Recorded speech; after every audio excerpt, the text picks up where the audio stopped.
Hi there, I'm Dani Henderson. Welcome back to my full disclosure channel. As you know, I keep you lot up to date with the greatest voices out there in disclosure, and one such one sits before you. His name is Gareth Icke. He is a social commentator. He is very much an activist, and I am delighted to welcome him. Hello, Gareth Icke. How you doing, mate? I'm good, thanks, mate. Thanks for having me. I'm in the darkness, but aren't we all? Do you know what I mean? But Well, yeah, no, it's great to be here. thank you. We were saying earlier, you look a little bit kind of James Bondish, and I'm in the bright and the gold, so we kind of do balance each other out That's it, very yin and much. yang, mate. Yin and Yin yang. and yang. I'm a floating head, basically, but that's fine. That's That's brilliant. fine. It's hilarious. So a lot of people know who you are out there, very much an independent man, writer, researcher, broadcaster. Like me, you seem to have a big pair of balls, not afraid to go anywhere, speak about anything, because you've got a passion for humanity, which also gives you the name activist that we mentioned earlier. But let's go back and clear out the obvious last name that you carry and embody. And let's talk about your early influences, who and what was around you that made you get on a path that gives you the independence you have today as a speaker. To be honest, I've always had a problem with authority. I've had an authority problem ever since I was a kid, anyway. But I was always wanted to be a footballer. That's what I wanted to do. And then, because obviously my dad was a footballer, so I was kind of following his footsteps in that sense. But I'd had a bone wasting disease as a kid. I had something called Perthes disease, which was, I don't think you even hear of it now, mate. It was something in the 80s, basically. So I don't know if it was something they were spraying or feeding us in the 80s, whatever. But I had, multiple surgeries because of that. And then um, it got to a point where my dad then started speaking about stuff that was slightly different. So that was quite strange because it went from like dad working, being on the telly, whenever you went anywhere, people, wanted to shake his hand or ask for an autograph, obviously long before camera phones and selfies and stuff, to suddenly then hurling abuse at him in the street, which I found quite odd as a kid and didn't understand. Oh, And then got followed to school by the press, and none of this stuff I understood really. I was protected quite a lot from it by my parents, and so it's only really now I've become a grown up. I played for England for 5 years, beach soccer, but never made it as a pro on grass football because my hip, was such a problem in terms of surgeries. Broke my leg a couple of times, became a musician. Basically went through the mill in certain ways, which I only mention not in a woe is me, vote for me on X Factor way, but in the sense that that's why I believe I can say now what I believe to be true and not worry so much about any repercussions, because if you've been punched in the face metaphorically a few times in life, you sort of realize that it's all right, it's just a punch in the face, I'll be fine tomorrow.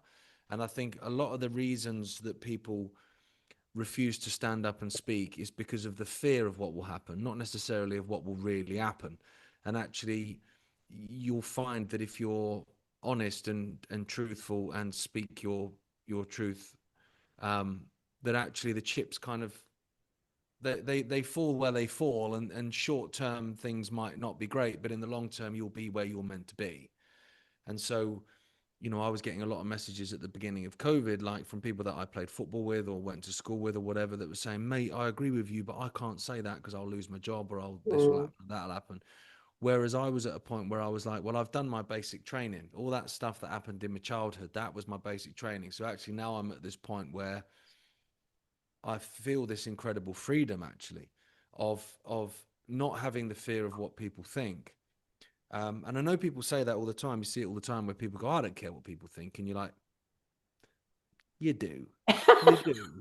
Um, Yeah. and of course, I care what my wife thinks, and I care what my kids think. Like, so I'm not going to lie and say I literally don't care what anyone thinks. Of course, and I have people around me that, if they said, and they have done, um, Gareth, you've been a bit of a dick, mate, then I will, listen and either agree or whatever, or not agree.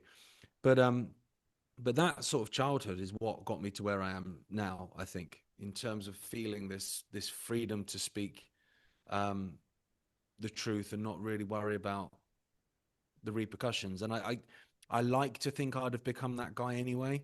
if Hmm. I hadn't have been bullied as a kid Yeah. followed by the press and ridiculed and all that sort of nonsense, and hadn't had multiple, well, 8 now and counting, surgeries and all that kind of stuff, and had like, would I have become this free, person?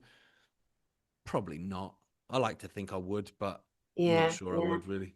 Well, to those that don't know who your dad is, he was a former footballer, and then there was a lot of press, and now become one of the biggest voices on our planet. And it's not Elon Musk. It's David Icke. That's who your dad Yeah. is. And I met you independently, as we've asserted between the two of us, and also met your dad through our friend Kathy O'Brien, independently. And I was saying to you at the beginning, it's so interesting how at certain points in our lives, or the journey that we're on, those of us that speak out, us disclosure, activists, which is what we are. We disclose everything. We're not scared to share the biggest secrets on the planet. We're very careful to bring information and proof and evidence because that's crucial.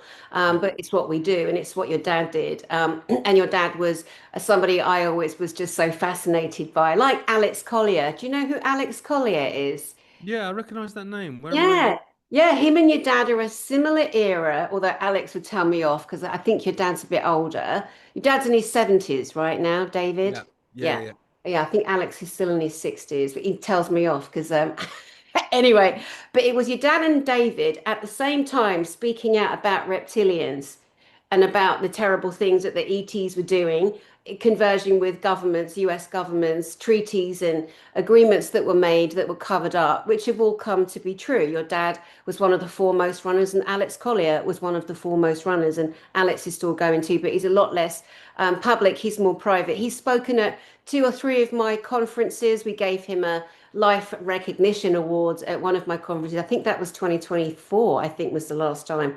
But these big iconic voices are extremely important. And it's not even like you're the next generation. You're just in it at the same time. You've got your own set of ideals and understandings. And, I think when you're a kid and you've gone through such a scary time, you may have been told you're going to be limited physically. Surely that would also give you an inner propulsion to kind of think, right, well, screw this. This is not going to be, this diagnosis is not going to make me this. This is going to really kind of, propel me Oh, into being a 100%. speaker. And I Yeah. was told I wouldn't ride a bike. You wouldn't be able to ride a bike. You wouldn't be able to do that. And, Oh, I did, what was it, 210 miles bike ride last year. Or sorry, earlier this year, actually, for charity. But, yay. yeah, I was told that. And I was like, no, I respect your opinion, Mr. Doctor. But no, that's not for me. That might be for some people, but not for me. And I'm 43. I still play ice hockey now. And like I say, I cycled 200 miles from Leicester to the Isle of Wight in March. So, um, you know, Brilliant. when that's not to say that I'm not in discomfort. Like, I'm not going to lie and say like I don't like have physical, pain and stuff when I do stuff. But then it Mm. just becomes a choice, doesn't it? It's like, okay, I can accept the reality of being in a wheelchair by the time I'm 50, or I can say, well, no, no, it's not for me, not really. You know. Wow, bless your heart. Well, I'm so glad you are, outrageous out there and gobbing off anytime you see fit and being the Yeah. strong man that you are. Because I caught you the other day talking about the digital ID, which I am so venomously against. As much as I detest the grey ETs that hurt humanity, I see this as an equally abhorrent event that are chinless wonders. I mean, if I was ever, could never be more. I only moved back to England like 2 Christmases ago, or 1 Christmas ago, whenever, end of 2024. And I'm back in England looking at the pompous, chinless windbags that run my country, because it's my country, your country, our country, obviously. And, we know all the Eton, the Etonian boys, the terrible things some of them have gone through, the training of the young leaders that's rigid, that creates a sociopaths and all the weak low-enders that put themselves in charge of us, the self-appointed, self-anointed. And I'm looking at this fuckery where they've been bussing in all of the soldiers. They call them immigrants, but obviously they're fucking soldiers. They're radical Islamic soldiers in some regard, until proven otherwise. That's my theory on it. But regardless of that, they've created this problem, bussing in hundreds of thousands of soldiers Because if did the babies and the children and the mums and the dads and the old people stay behind and fight the war then, Gareth? Because I'm just wondering Well, why they that's weren't in the boats. Like, what's going on there? I mean that in itself, isn't it? I mean, but that's what they say, isn't it? You know, if you're fleeing war, you bring the kids. If you're going to war, you leave them at home. So yeah, there is an element of that for sure. You know, I think it's also it's about changing demographics within nations to dilute um, national pride and dilute culture within a nation. People will suggest that multiculturalism is all about celebrating different cultures, and that's a good thing. Well, that's not how it works. What you tend to end up with, in my experience at least, is just a big mush of nothing, where there actually isn't anything. And I think that's the goal. I think if you want to, in the end, have a one world government and a one world army and a one world religion and all of this stuff, then you can't have nation states. And you know, as long as people take pride in their nation, they will fight for it. Whereas if you can change that nation through demographics, through destroying the economy, through basically making it, you know, unsustainable to stay there. So you know, and everyone's impoverished and depressed and disenfranchised, um, and riddled with white guilt or whatever else they throw at you. Then Yeah, people are less likely to fight, aren't they? Because what's the yeah, point? What's the point? What am I fighting for? There's nothing left to fight for. So sod it, and you create yeah. this apathy, which is what I think they're trying to do. There's so Um, much to that though, mm, but it could be as complicated as we choose it to be, or it could be very straightforward. I remember one year coming back from America, staying at the Millennium Hotel in London for a couple of days because I was living in the States, like I said, and I came back and I was laughing and giggling to myself, walking around Oxford Street and going in and out of shoe shops and saying to myself, spot the white man, because every British person that approached me with their beautiful array of accents all had darker skin than me. But because of the programming today, if one dares to say spot the white man, they're like, oh, you racist. And I'm like, please be quiet. You deadheads. How dare you? It's funny. I grew up, my family's blended. We got Nigerians, we got Ghanaians. To me, that's normal. That's my lens. Do I have to defend it? At the moment, I feel like I do, but that winds me up because who did that to us? Who put that thought in there? We're all different colors. We always have been. But because people want to condemn and decide you're in this box, you're in that box, you know. So all this stuff has been created to cause us to fight against each other. We're doing the war for them, you know, the that's war it. for them. But That's now, it. yeah, let's get to the, unless you want to respond to that, but I want to Well, no, get to, that's the point. That's exactly it. You know, mm, while we're fighting against each other and while we're disagreeing with each other on basis of skin color and religion, which seems to have made a big comeback lately, and everything else, you know, people forget that we're all in the gun sights at the end of the day. You know, when I say that to people, it's like, are you in the 1% or well less than 1%? Are you in that? No. Well, they're coming for you as well, mate. It doesn't matter which one of these you are, which religion you are, or whatever.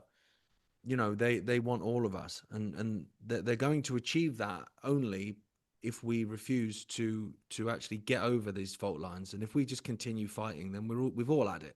So you know, digital ID is part of that. And I don't think it's a mistake either that the United Kingdom or not so United Kingdom is at a point of massive division at the moment. And this is the point where Keir Starmer's made the announcement that he's introducing digital ID. Of course, he's not introducing anything. The yeah, guy's a freaking idiot.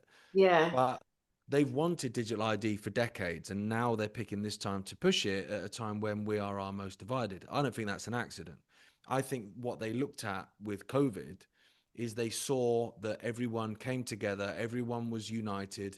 You know, we were on the streets. I mean, yeah, you had divs left, right, and centre. Of course you did, but you know, hundreds of thousands of people were on the streets of the United Kingdom, all different colours and creeds and religions, and they got things overturned. They pushed back against mandates, and I think they've realised that actually, if they're going to get digital ID over the line, they need us to be divided for them to do that. And so that's why I think they've picked now, when you know everyone is each other's throats, um, and it's very frustrating, mate. To be honest. So frustrating. What did you think when in the summer people are putting up hundreds of thousands of the red and white flag, that part of the Union Jack? I think, to be honest, like it's a strange one because I know people have talked about the kind of, raising of the colors and stuff as being some form of psyop, and I think most things are psyops actually at one level or another. Mm. But at the same time, on the grassroots level, on the level of defiance, essentially, I don't have a problem with it. So in my village, like my village had two flags, one Union Jack and one English St George's Cross on every single lamppost, the whole way through the village. They had two on each one. And then a couple of weeks ago, the council came out. It's a Labour council. They came out and cut them all down. And I was like, okay, well, that'd be interesting. Let's see what happens. And I went out the next day. So literally overnight, I went out the next day, and there were three on every single lamppost. Right now, I'm not a bulldog tattoo kind of guy. I'm Yeah. not, but I am an Englishman, and my kids are English. Yeah. And I just sort of was there in my car, and I chuckled, and I thought to myself, "That's how you do it." Because yes, it's a piece of cloth that they've probably bought off Amazon for 8 quid or whatever. Yeah. I get it, but Mhm. symbolically, what's happened is the council has people have made a statement. The council have said no, we don't allow that statement. And what could have happened, and what I thought would happen, was that those people would probably take to Facebook and whinge and go, "Bloody council have cut them down." But they didn't. They went, "Okay, you've taken down those three flags. Well, I'm going to put three up on everything." That's how you do it. That's how you do it. And I know it's a real microcosm. I get that. It's a flag on a lamppost. I understand it's not going to change the world. But I think that mindset of, okay, the establishment has told me I can't do something, I'm going to do it anyway. And you know what? I'm actually going to do it more. Yeah. I Yeah. think that's powerful. I think it's incredible. And I think you just said it's maybe a microcosm, but actually becomes the macrocosm because it needs to, because that one example, that one analogy, what we, the people of the whole entire world, must remind our brothers and our sisters, it's our world and those servants work for us. And if they don't remember that, then they need to be put to the side, put away, removed, because we come together and we decide. We didn't appoint these fuckers at the top. We No. didn't. The World Economic Forum, the Schwabs, the Gates, of course they're puppets too. Of course they are. Oh, yeah. Fierce, monstrous, insidious, evil. I always joke about how absolutely, like people say, oh, it's not very nice to mock somebody who's ugly. I think in that case, it's amusing, but it kind of takes the edge a little bit off the fact that evil physically cannot hide itself. In the end, that evil, that insidious hatred for a potential human, that I mean, these are subhuman people, we know that, who have used and abused their power and their money and their whatever they're doing on the side to abuse the majority. And in general, humans, we're such loving, we're such kind, we're such funny, we're such social beings in the right environment. We don't want to think that the monsters at the top are these insidious, decrepit creptoids. But again, I think when they're producing or presenting in that ugly way, it also helps the people to go, do you know what? There's something else to look. I can't feel the resonance of kindness in you. I can't feel the resonance of love within you. And then the more people have courage to question authority, the better for them. And the fact that those flags came down in they sneaky little government servants, the ones that are paying peanuts to go up and half kill themselves to take because it wasn't regular councillors doing that. Obviously, it was No, of paid. course not. No, it's Paid. the high They, vis lot. Yeah. yeah. And then they cut, and then the fact that people said no and then put them up and up and up. So now they know, keep taking them down, we'll keep putting them up because you got to know what time it is and what your job is. And that us, the people of the world, we don't take it anymore.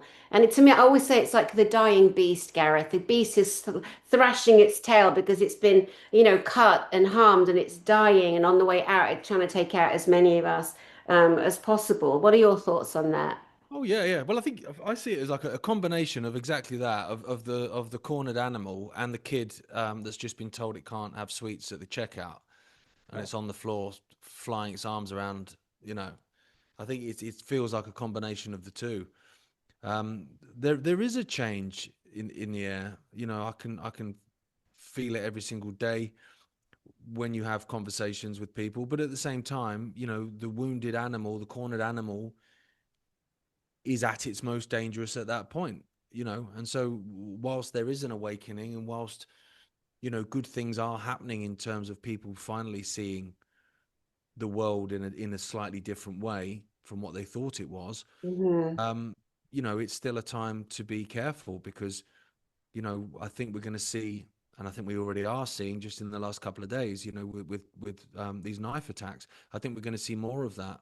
I think we're going to see more terror on our streets to try and create more division and to try and create more appetite for the introduction of further draconian measures, whether it be facial recognition, whether it be digital ID, or anything else. I think we're going to see that. And as soon as Starmer announced digital ID, I went on to the trending, a show that I do most days, and made that exact point. I was like, look, wait for it, mate. We are going to see terrorism. You're going to see it now. Um, because obviously COVID cured terrorism. We didn't see it for like 3 years. And I think we're going to see more of it. So straight away, you had obviously the attack at the synagogue in Manchester, and then yesterday you've had this stabbing in the street in London. Obviously, you've had various attacks in between that have been slightly less high profile, and I think we're probably going to see more of it as they're trying to garner consent.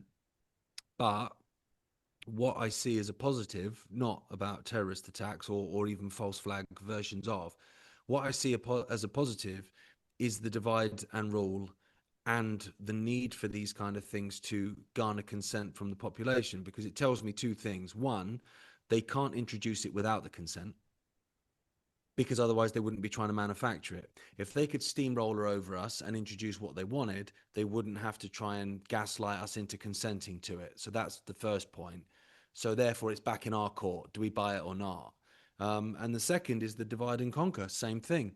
If they could rule us without dividing us, they wouldn't divide us. Because why would you bother? It's a waste of time. They just rule us. The fact is that they quite clearly can't. And so again, that falls back on us. It's like, okay, am I going to believe the narrative that all Muslims are bad, or all Jewish people are bad, or whatever, or all white people are bad? Um, or am I going to go in with a brain and have a slightly more nuanced view, which is there are some bad in every single demographic. There's some, he's all right. Yeah, I've met him a couple of times. He's all right in every demographic. And then there's, mate, that guy is awesome. I love that guy in every single demographic. And actually, for the people that are doing the bad stuff, they are very much a minority. And I'm actually not going to be gaslit into hating the best part of 7 billion people or whatever it is on this planet because of a very small amount of people that I'm told are a problem. And once you get to that point, of going, okay, oh, what's the news telling me? Okay, what does the news want me to feel? It wants me to feel angry and hate that guy. Okay, well, I don't really hate you. Do you hate me? No, done. Mm. Then we've got half a chance. The problem is at the moment, the voices that are telling us to hate each other on every side, by the way, are very loud and very, very much promoted. And that's something that I've noticed over the last few months. To be fair, since Musk took over Twitter, I know people love this guy. I wouldn't trust him to tell me the time. But what I've noticed massively in terms of the algorithms, because people say like X is a free speech platform. Under Jack Dorsey, Twitter used to ban people left, right, and center. Yes, Yeah. it did. Yes, it did. And I'm not want to go back to those days. But all they do now is they just algorithmically suppress you. So they don't flat out ban you, but they stop you being seen. Well, there's not a huge difference between the two in my mind. You still get to have your account. It's just no one gets to see it. We might as well Yeah. not have it then. Yeah. But what I've noticed is those on the left, or I won't even say left and right actually, because that doesn't mean anything anymore. Yeah. I Actually, didn't even know what it, I don't even, it, oh, I it lost doesn't mean you. anything. I lost you. Hold on. That's so weird. The screen just went down. Can you see me? I can see you. Yeah, Yeah. yeah. So that's so interesting. I myself, I don't even know what left and right is because I lived in the States for so long and Costa Rica and Hawaii and then California and Florida. They might as well be two different countries. And so I don't engage in that. I don't, because I can't be bothered. It's a face ache. There's too many people fighting and arguing, and I don't want to get involved in their nonsense because we're all healing something. Every single person doesn't have every single answer, but No, it's those at the front with the huge egos that can't accept, oh, I was wrong about that. I was wrong about that. So it's like people there's that watch plenty of my that. channel. Ah, Plenty of that. yeah. ego and tribalism, and that's not to say all tribalism is bad. Like find your tribe, protect your own. That's fine. Hmm. But tribalism, um, at the detriment of society. So, well, I don't care what they said if it's bad, or what they did if it's bad. They're on my side, so I'll let them get away with it. Like that kind of attitude and Yeah, ego are like they are a problem. And I'm the same as you. When I say left and right, like I don't actually know what it means anymore, because yeah, I was a southern softy leftist. That's what they used to call me. When I played ice hockey as a kid and as a teenager, they called me Swampy, who was an eco warrior. That was my nickname. I had long blonde hair. It was like Swampy. Now I get called far right from time to time. My view of the world is the same when I was 17 as it is now I'm 43, which is you do you, hun, as long as it's not to the detriment of other people. Then feel free, live your life, mate. Live your best life. Just don't do anything that negatively impacts other people, right? yeah. That's now a far right talking point. And it became that Wow. during COVID, where my attitude was, well, mate, you do you, hun. That suddenly became, well, no, no, you're killing granny. Um, but the Overton windows move so much in terms of what's left and right that, yeah, I don't know what it means now either. But when I say left and right in this instance, I'm talking about, I guess, the polarity. So if you're on one side and you're barking about the other side, you will be elevated algorithmically. If you're on that side and you're barking about that side, you'll be elevated algorithmically. You Yeah, make loads of money on X. Everyone knows you are. If you're in the middle and you're going, hey guys, like they're both shits, right? You do yeah, realize they're both shits and they're both coming for you. Nothing, suppressed completely. And I yeah. don't think that's an accident. No, no, it's not. On this channel, there are people that really devoutly, which I found, for me, worship no one. Okay, that disturbs my mind. Same. And I mean me, like people don't. I've had people say, "I follow you." I'm like, that's lovely, but it's embarrassing. It makes my butt clench. Please, I'm just Dani, just doing my thing. Don't follow me. It's embarrassing. Yeah. And I was on TV years ago before doing spiritual therapy, relationship stuff years and years ago, like in 2008, 2009. And I'd walk down the street, nowhere famous like your dad famous, but no, non telly. And I'd walk down the street and people would be overcome. And I found that so embarrassing. And now I've put myself back out in the public field again, doing different work again, journalism, etc., my own experiences. And the same thing's happening here and there. And I'm like, I run from it, whereas I see people sucking it up. Follow me, let me have my little surroundings They're of addicted to it, fans. man. They're It's addicted. like, but so because there are people on my channel that others worship, then they all assume that I will die and fall on the sword for Trump. I'm not going to fall on the sword for a single person, Yeah. right? But it doesn't. So I don't espouse my thoughts, or I don't think he's the be all and end all. And when people say that he's in charge of the military, it's a bloody hope he ain't. He's not a military person. He's a businessman. But people, Yeah, like he as doesn't you know, keep his word either. In England they go. They hate Trump. They hate Putin. In America, in so many areas, they love Trump. They love Putin. They love Putin. How could two sides, they put themselves on sides, be so wrong when they think they're absolutely right? The right there tells you there's a huge problem. The truth is in the middle somewhere, isn't it? Yeah, but they're So they're all puppets. Trump, Putin. Putin's introduced digital ID, so like, it's all well and good people, taking that side because they have to pick a side. So is it Zelensky or Putin? It's like, well, can it be neither? Is it Biden or Trump? Can it be neither? It's like constantly the population are asked to choose between AIDS and cancer, and they have to choose one. Well, how about no? How about neither of exactly. them? Yeah, Like, how about imagine neither? being faced with a choice between Hillary Clinton and Donald Trump. I mean, honestly, like, even if you love Trump, do you honestly think that this dude is the best that best part of 400 million people in the United States can produce? I mean, come on, honestly. Yeah, I mean, because I lived in America for so long, I saw some really remarkable things happen that I consider very good, under him. And I see him kicking indoors here and there. But every single thing you say positive about him, someone's got something negative to say. But it isn't just him. They talk more about him because he's on the front line. So again, surely is it not about the individual discernment? I wrote to a friend today because I'm interviewing somebody who's claiming to be someone, and I'm supporting this person right now until it might turn out that they're not. Maybe they're MK Ultra'd and mind Right. washed because so many of the children that went in so many of the programs that I investigate, and until I know otherwise, I'm going to support this person. Then somebody else I used to talk to that I'm back in touch with, I said, listen, I think you should introduce this person on your channel. His channel's much bigger than mine. And he wrote back and said, oh, well, we're a little bit concerned because of this, this, and this. I'm like, well, I'm going to continue to support this person until information comes out. Because Yeah. again, I have to make a stand on what I believe and what I trust in this moment. And that's how individuals should, right? We can't be following, worshiping, getting swept along and ignoring that inner voice. And so many people ignore that inner voice. They really, really Oh, do, don't they? absolutely. Let me just, I've realized this isn't on charge. Give me 2 seconds. Yeah, yeah, no problem, no problem. So we'll just go a little bit back into the digital ID very quickly. The ID. So I went in Sainsbury's the other day, and they've got these the big glass gates, and I saw the big old camera. So I pulled. I'm glad I was wearing a hoodie. So I pulled my hoodie over, pulled it down because I'm a 13-year-old angry bitch.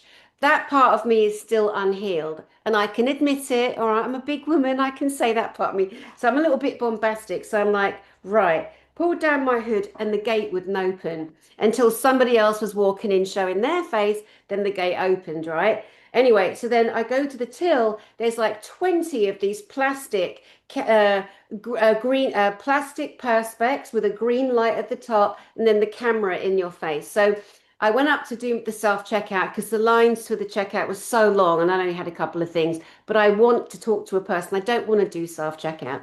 So anyway, I did self checkout and I took my shopping bag, Gareth, and I put it over the camera that's like right there, watching everything you're doing. And I'm like, how Yeah. rude. I put my bag over it to cover it, but when I came to pay, my card wouldn't go through. And I wanted to prove to myself the bollocks of all of this, the restrictions, what they're doing. So I yelled, "Excuse me," like that to get someone over. There's like 1,000 people trying to check out. And I said, I've covered the thing in my face. I said, I find it really rude and offensive. I said, actually, it gives me a bit of a headache, which it does. And then she says, oh, yeah, you can't cover them up. And anyway, so I just stood to the side and wiped my card. But I wanted to prove to myself that I'm right in how offensive the security surveillance system is, same as they use in China, because it is leading to our original point, which is the digital ID intervention, and them Yeah. lying about the immigrants that I said to you, I believe are soldiers. And if people can be offended, I don't care. Where are the women and the babies? Where are they? If they're immigrants, where are they? So I want to get further into you and your kind of knowledge or thinking as well. Like, where did this digital ID, the ownership of each individual soul, character, physical person, come from? Well, I think at the end of well, first of all, what you've just described there in terms of Sainsbury's is the beginning of the social credit system here in the United Kingdom. That's what that is. So you need to show your face so that they can determine from facial recognition, which is connected to your digital ID, for one thing, your carbon footprint. So it won't let you buy steaks, for instance, if you've used too many of your carbon footprint points. And the fact that they're bringing this in at the same time as, I'm not sure if you've noticed, but it's telling you what your carbon footprint is on food now when Yeah. you purchase food. So this isn't an accident. That's part of it. How digital ID comes into it is that basically without digital ID, none of these impositions, such as the social credit system, would work because it needs essentially a one-stop shop. It needs something to be set up in your name that it can then tie into. So I've compared it basically in terms of if all these impositions, whether it be your ability to travel, whether it's your ability to buy food at the supermarket, whether it's whether your kids are allowed in school if they're not vaccinated or whatever, all these things, all these horrendous impositions that they want to put on you, basically they're pizza toppings to me. And without the pizza base, you've just got a freaking messy kitchen. Basically, you've just got shit everywhere all over the side. So they need the pizza base that all this fits into, That pizza base is digital ID. That's its role. It's a one-stop shop that essentially everything ties into, including your banking. So when Starmer came out and said it's about stopping illegal workers, which was utter nonsense. And to be So fair, embarrassing. well, yeah, because it's such a bad lie and no one believed it. Even supporters of Starmer didn't believe it. It then very quickly moved into, you use it for your banking, you'll use it for your NHS, you'll use it for this, you'll use it for that. So it's suddenly everything. So then it will tie in, because this is happening as well, where they're trying to remove anonymity on social media. They'll be using situations where people have been anonymous and they've groomed kids, or they've provoked kids into suicide or whatever. They'll use these really emotive, horrendous stories to get people to agree to it. So you'll need your digital ID to access social media. This is something they've already spoken about. Well, then, if that ties into your digital ID and your ability to go to the bank ties into a digital ID, so does your ability to travel, so does your ability to buy food and everything else. Suddenly, what you say online can have an impact on what you can and can't do in terms of society. So in China, going back to 2017 and 2018, there was upwards of 23 million people in China that were banned from using public transport as a result of having a negative social credit score. Now, that was as a result of maybe owing taxes or not paying a bill on time for an energy provider or whatever it was. There were multiple things that kind of dropped points essentially in the compliance score. And so suddenly, it's been sold to you that it's going to stop people working illegally. And then all of a sudden, actually, within what, how long since he announced that? A month? Maybe a month? Not much more than that, is it? Mhm. Suddenly, it's already morphed, not in conspiracy theorist minds, because we've been saying this for years, but it's already morphed in terms of the public discourse in even in the mainstream media here. That, oh, it will be used for the bank, it will be used for this, it will be used for that. And you're like, yeah, that was the plan all along. Um, Now, what I will say is I'm not sure that Labour will get it through. I don't think they can. Certainly not without an emergency legislation. And that's my concern, is they won't get it through Parliament. Yes, they've got a majority, but there's too many backbenchers within the Labour Party that are against it and have vocally been against it publicly. You've then got all the other parties that are all taking a stance against it. Even the more so-called progressive parties are against it because they think it encroaches on civil liberties, because it does. So then you're in a position where you go, well, how do you get that through Parliament? Well, emergency legislation. How did they get the Coronavirus Act through?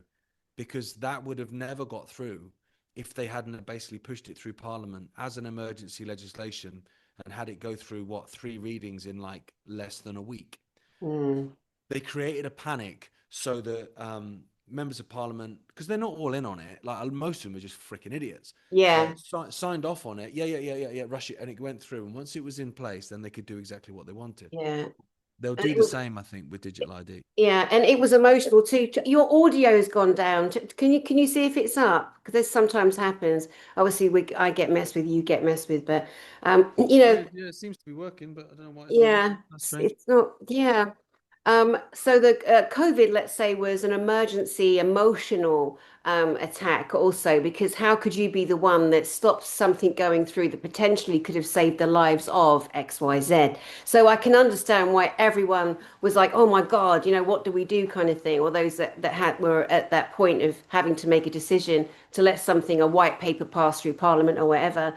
But obviously that time, as much as it was planned to really control and shut us down and see how far along we could be abused and used and hypnotized, MK Ultra globally, which I believe we are on so many levels. Now, obviously so many of us have woken up. When I was in the States, I'll be like looking back at Britain, crying, thinking, what happened to my brothers and my sisters? Where's the rah? Where are the Celts? Where are the Scots? Where are the Welsh? Where are the, because we're motherfuckers around the world, British. We got colours to us that I don't see in other nations. I'm sure they're there. I just don't see them, but there's something about us that we don't stand for injustice. We don't stand for bullying. We don't stand for that. We don't. allow chinless wonders with a few more quid than us to dominate our children, our parents, our grandparents. But in the last few years of that fuddling and duddling around, I saw there was a weakness that had come in. But now I'm seeing us rise again. I mean, I've always been a hothead myself, but sometimes you have to wait. There's always lessons to learn, always healing to be done.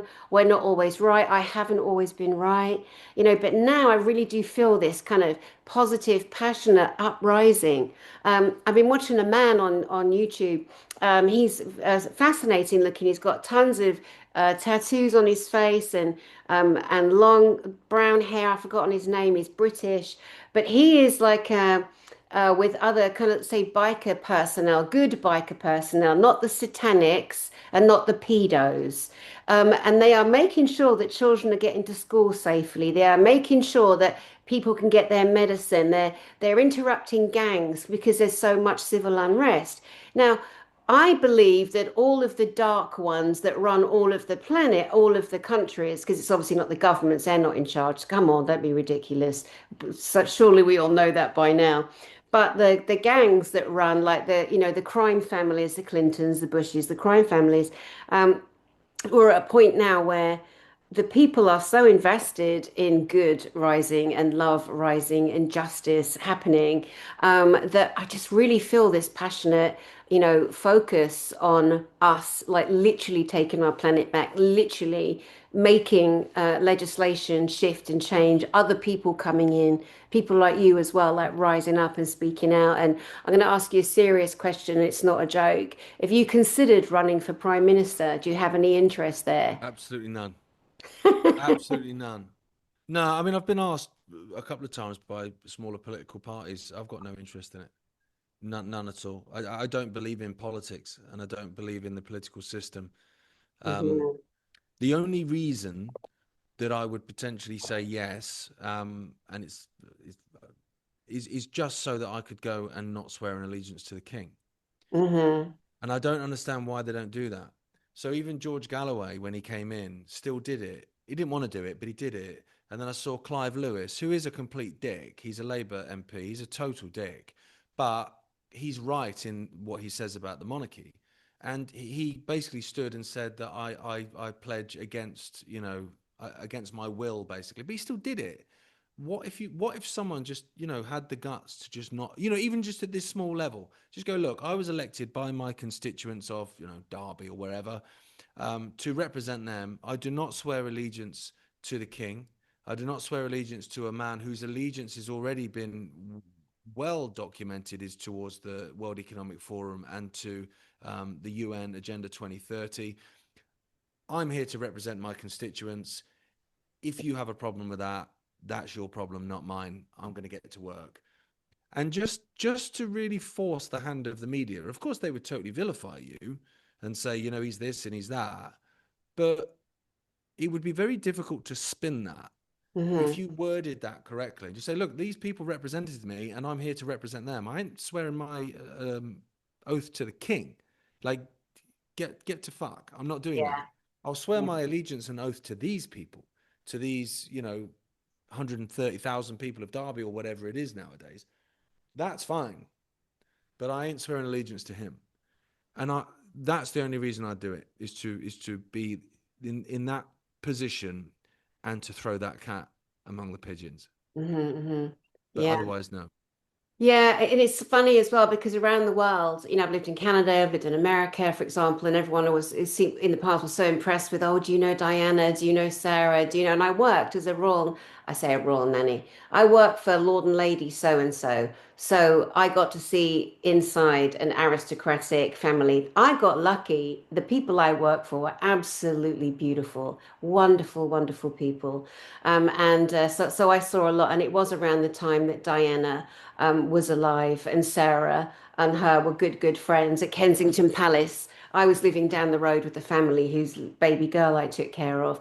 But then and now it's so vastly different, and I people think still. Diana was different though. Yes, I think it totally. I should be love that. separate. Yeah. Absolutely. And I felt like when she died, I was so devastated, like so many people were. And even now, I get upset because it's just something in her resonance that you feel through the screen, some kind of loving element you can't quite put your finger on.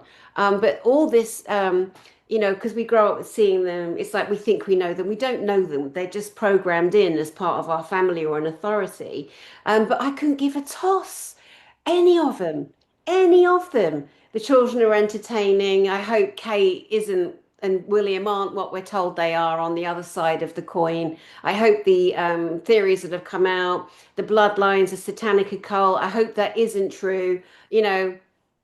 But regardless of that, I don't need them. They're just a novelty. Oh, come to Buckingham Palace and, pay a few quid into the coffers. Not that any of us see that, see the No, results exactly. of Yeah. that. I don't get it. That's what makes me laugh when people say, "Oh, they don't own it. It's owned by the public. The crown jewels are owned by the public." All right. Well, I'm going to borrow them next time I go Yes. on a stag do, and I'll see what happens. Utter bollocks. Yeah. Utter Yeah. bollocks. Yeah. Oh, that's funny. That is so funny. Ah, yeah, it's so true. It's so true. It's so Yeah. true.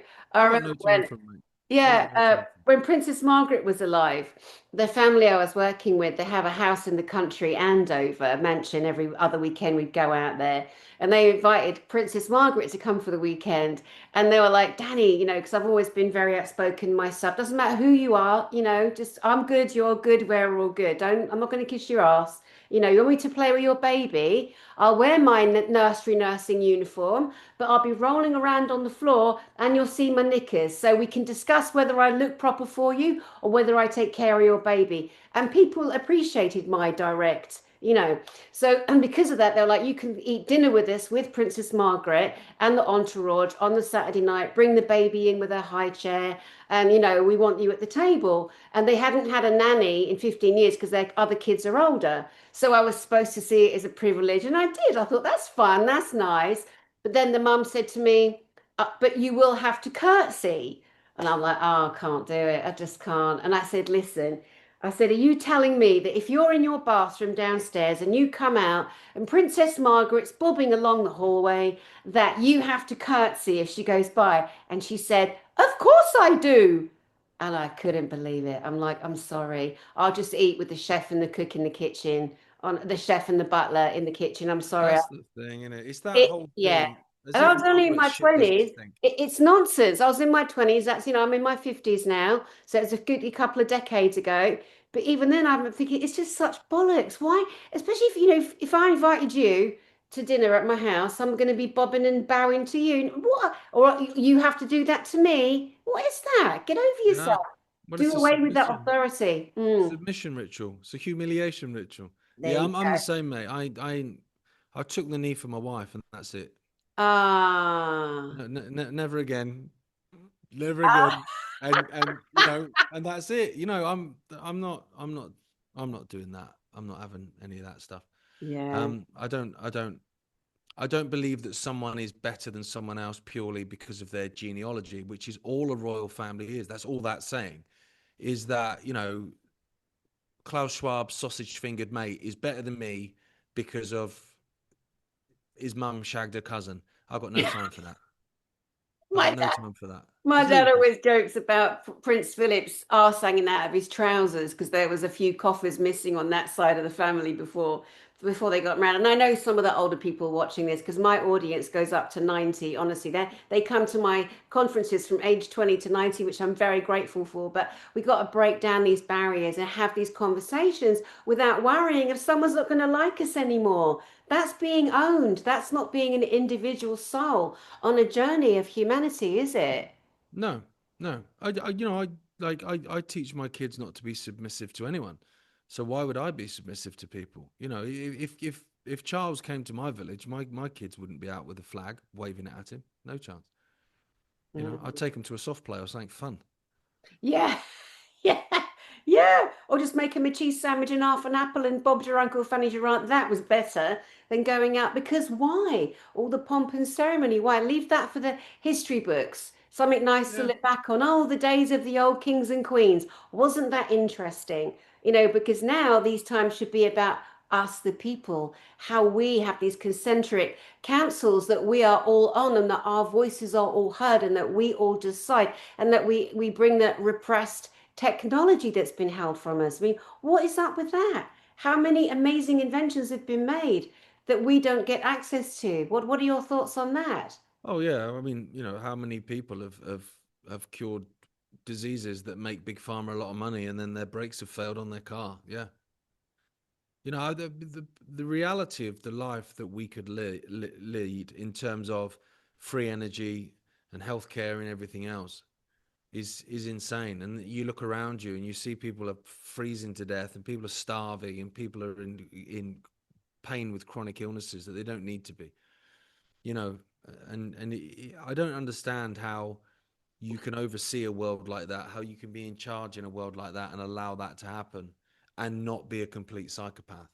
And Yeah, that, that's I think that's the difficult Rubicon that people struggle with crossing, because most people, as you mentioned earlier, most people are good. Like, most people are inherently good. And so they judge the world and their leaders and the royal family and everything else on on on how they view the world. So they look through their eyes. So they go, oh no, they wouldn't do that. They couldn't do that. And you're like, no, dude, you wouldn't do that, and you couldn't do that. It's very different. Like, you couldn't sacrifice 3,000 people on 9/11. These people can. You wouldn't sexually assault a child. These people do every single freaking day, and they'll be doing it the second we're speaking right now.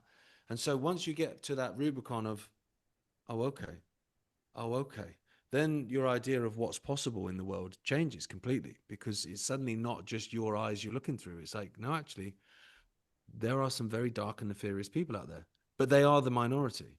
mhm. They've just been allowed to run amok, and that's what needs to stop. Are you surprised that people accept that it's cow farts that are poisoning the skies, the water, and the food when we can clearly see there's tons and tons of the chemtrails? I mean, it bothers me beyond explanation. I've put out a list of every single little airport in the whole of Britain, so people will go, oh, let me just check on Lyd Airport or this airport or, or the military bases. It's them. And these people, because some of the planes there, they don't have a pilot, but they are putting out strontium, barium, titanium, poisoning us. And yet they're doing that. We can see it. And yet people are in that trance that they're like, no, it's definitely cow farts, which is why they are also trying to introduce digital ID for our carbon footprint. Like, where does that level of stupid come from? I think that's changing though. Like, as someone that was talking about, you know, chemtrails and stuff like 15, 20 years ago and being laughed out the room. That's not happening anymore. I think that's one of the many things actually that people have started to shift on, because people are suddenly kind of looking up and going, okay, okay, and they're sort of acknowledging now that if they get up in the morning and it's a beautiful sunny morning, what a beautiful, oh, for fuck's sake, because they can see them out and they know that by 1 p.m. it's overcast. Like, people are starting to notice that. In fact, my kids, right, I keep my kids sheltered from, like, so I've got a 7-year-old and a 4-year-old. If I said COVID to my 7-year-old, she'd look at me like, what the fuck are you talking about? Like, she doesn't know what that word means, because it doesn't bloody mean anything anyway. But I kept them from that. And I remember there was one instance during that where she turned to me, she said, Dad, why is that guy wearing a mask? Or why is that man wearing a mask? And I went, because he's an idiot. And that was the end of it. I didn't go into, oh, because he's scared of whatever or whatever. I didn't go into that. But even my oldest she notices the planes in the sky. And that's not something that I've told her. Oh, that fucker up there's poison in you. Like, that's obviously not a conversation I'm going to have until she's older or whatever. But she notices it. She's like, oh, they're out again. I'm Wow. like, yeah, they're out again. But that's all right. You Yeah. know, It's like whatever. they've created all the pain and trying to make the people pay. And we're like we are at that tipping point. We've gone beyond the tipping point, but there's got to be more people with more courage, like you, like speaking out, like really taking people to task and encouraging us not to allow authority to digitize the individual independent person. I was reading a lot this week that people are saying those are businesses in the UK are being forced to do the digital ID. Otherwise, they're being told they can't register their company. What do you think about that? Yeah, well, this is an interesting one, right? So I've had loads of emails about this in terms of like, what can I do? What can I do? I'm a director. I don't want to give up my directorship and all that kind of stuff. So I've spoken to a few different people, a few different accountants, and as I understand it, this doesn't come into place until the 18th of November. So, and of course they'll circle back round, but I would say to people, if you can get your filings in before then, get them in, and then that at least kicks the can down the road for another year, right? And allows people to get slightly more organized and work out different ways, um, in order to not have to do it. But I Mhm. think Mm. the important thing is, and I found this a lot during COVID, it's having your line in the sand and making that line immovable. So what I saw a lot during that period in terms of, say, vaccine mandates was, I don't want the jab, but, and I'm not getting the jab unless. Well, if there's an unless or a but, you're getting it basically, because they're going to create a scenario where that but or unless are there, right? And so, for me, I was very much, I'm not doing it. I'm not getting tested. I was never tested once during COVID. I'm not getting tested. I'm not wearing a mask. I'm not getting jabbed. It's not happening. So whatever they want to bring in to cause a problem for me, that's fine. It's still not happening. And so we had our youngest during COVID, during lockdown, and at the hospital in Derby, and they were vicious, right? So they booted my brother out when he went for one of the scans because his son is about a month older than my daughter. Mm. And so they end up having a home birth because they're like, this is a joke, like we're not doing this. And I was like, no, I'm going in, and it's not happening. And I marched in there, and I'll level with you. There was a bit of a, as I walked in the door, nothing. Nothing. No one asked me to do anything, wear anything, take anything, do anything. And Mm. it got to a point, mate, where in the end I was nipping out to the car for no fucking reason. And Gemma was going to me, going out again, aren't you? I was like, I just want to. And so I would walk past like the nurses like station. I'd get eye contact, going, "How we doing? All right? Yeah, yeah, good, thanks. Yeah, cool." Still not asking me, and I wanted to be asked, but it was like I put out that to I get the universe or whatever. Like it's not happening, right? And Mhm. that's that. And I'm the same with digital ID. Like it's not happening. Mm. And if I say no the final time while I'm being, folded into a duffel bag and chucked in a reservoir, then that's what it is. That's what it is. Mhm. But it's not happening. And so that's the question I think that people need to ask themselves. What's your line? What is it? And I'm Mm. not going to judge you. Your line is what your line is. Only you have the answer to that. Mm. Um, but I think it's a conversation that you're going to have with yourself at some point because they are going to go for it. Like they Yeah. are. There's an element, of course, in Britain, I'll just talk about our country right now, where there's some right lazy geezers out there, men and women, they just work in the system. They don't want to go to work. They want to have their export. I mean, there are people like that. There absolutely are. There's no question. When I was growing up, we called them doleys. They're on the dole, I'm getting the dole, working on the side, and there are people that will just ponce off the rest of us, and that it is what it is. But I wonder in their just taking, and just allowing themselves to go along with everything, because as long as they've got their money for their fags and their cider and all the rest of it, they're happy. But I think, well, there's an element of mental illness, unwellness, addiction that so many of us have gone through or go through. But all that aside, I'm like, do they actually truly know what is happening around them? Do they have the education? Do they not get how dangerous it is? They're a little selfish, being lazy, pouncing off the system. I mean, you do you, but and they might think, oh, it doesn't affect me. No, it dangerously affects them. Those that are like Yeah. locked into the system, they're the first ones on the front line. But you can't, this is the difficult thing. At the end of the day, you can't save everyone. You can't. Oh yeah, And absolutely. and and people will fall by the wayside and whatever. There I think it's very difficult now to claim that the information is unobtainable to explain what's going on. In the digital age, yes, okay, there's algorithmic suppression and stuff, of course, but there's no one out there, surely, that hasn't at least heard something about the dangers of digital ID and therefore wanted to look a little bit more into it. And if they don't, then that's their decision. And I tried for years to smack my head against locked doors with certain people, And I just learned that in the end, like there's some people that you can get through to, there's some people that you can make a point and they will take it on board, and there's others that won't. So you could spend the whole rest of your life kicking on that door and it ain't opening Yeah. because it's just not ready to, and that's fine. Like you just have to go, okay, well, I love you, but I tried my best, and Yeah. it's unpleasant. And I found that during that COVID period, especially with the rolling out of the vaccine, where I didn't want to tell people what to do, but I would have conversations with friends, people that I loved, and be like, mate, and some of them went and did it so they could go on holiday, and I Mm. was gutted, Yeah. but it is what it is.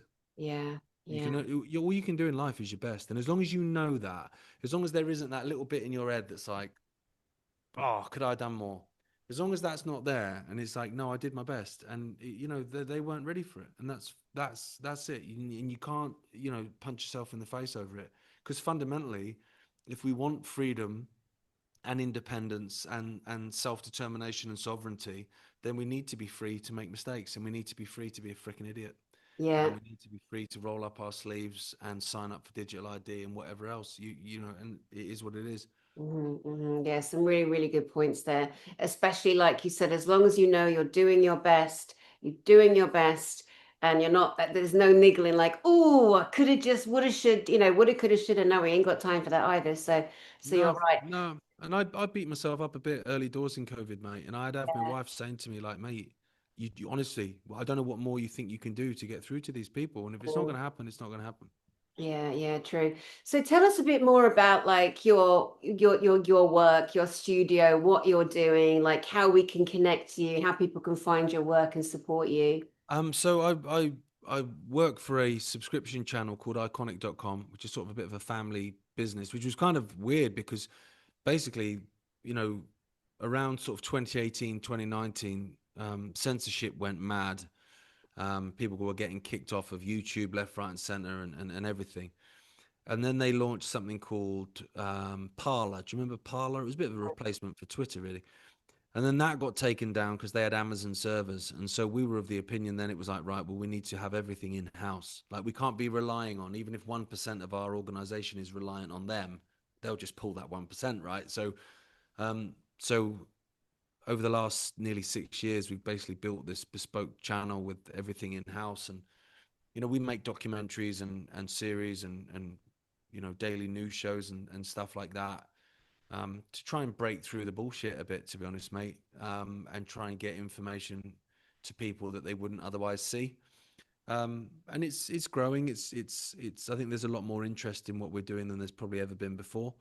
But the funny thing is, we launched in November 2019, and within a month, we were already hearing stuff out of China, and the world went mad. So it literally couldn't have, it couldn't have happened, I guess, at a more fortunate time in terms of the then mass censorship, in terms of talking about COVID and vaccines and mandates and lockdowns and stuff like that. So um, that kind of launched us really, um, a little bit, and now we're about to take up what feels like COVID Mark II in terms of digital ID. It feels like 2020. I mean, I was in London a couple of weeks back at the protest, and we were saying to each other like, some of these people I'd not seen since the COVID protest either, and we're like, God. I knew you'd be here because I knew you were legit. Because there was a lot of people, by the way, that were very notable by their absence.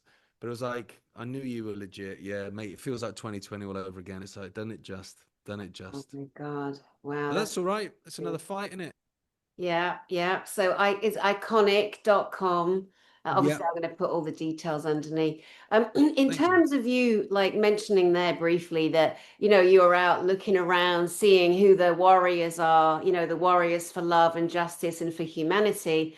Um, is there anyone in particular that you would say really good soul, really good speaker? That person is somebody that you admire. Would you want to share a couple of those names? Do you know what? Like, there's a lady called Fiona, Fiona Rose Diamond, who was a protest organizer during COVID, who's a total warrior, has been in and out of prison more times than you bloody care to imagine for this, in terms of organising protests. She gets more shit online than anyone I've ever seen in my life. And bearing in mind, I'm an Ike. I mean, we take a fair bit. But she just gets attacked constantly, and it's vicious, a lot of it. And a lot of it comes from people that pretend to be in our realm, which is odd. But she's been pushing this digital ID protest movement again. Like she's straight back at the front line. She's created a website which is a real one-stop shop, because you don't know, people come to you and they go, well, what does it mean? Like if I'm talking to my grandma who's a normie, or if I'm talking to my mate Dave at work, is there a website where it all explains it all? And she's got nocompliance.com, where it's all there. So you literally go to the website and you look and you go, oh, mate, so this is what that means. This is what that legislation means. I mean, honestly, mate, it must have taken her forever to put Oh, together exactly what everything is, because unfortunately people are lazy. yeah, so And lazy. when the government, like the Coronavirus Act, I mean, most people that, to be fair, most people that protested against the Coronavirus Act and most people that cheered it on, most of both sides didn't actually fricking read it, and so didn't actually really know what it entailed, including most of the MPs that voted for it actually. So this is a really good place for that. But she'd be a great person to talk to, mate. I mean, she's a warrior. She's feisty, like, and that's what I love about her. She's a bit of an animal, Yeah. um, and so she's great. She's very good, and she doesn't get anything like the credit she should, really. Bless her heart. Okay, yeah, I'll look out for her. And it's important, and I truly do mean this, to be a little bit feral. Because if you're an individual person and you're a little bit feral, and I'm a bit feral, and I'm good with that, because that means that there's a retainment of self, of individuality, of passion that somebody hasn't crushed yet, or diluted down. And I think it's only the partly feral people that will actually make changes and help wake their brothers and their sisters up. I can always hear in the back of the head when I say brothers and sisters, oh, what about us? No, we're all brothers and sisters, and you know what I mean? And Exactly. We're all yeah, brothers and sisters. That's the point. That's the point. We've just been hoodwinked into believing that we aren't.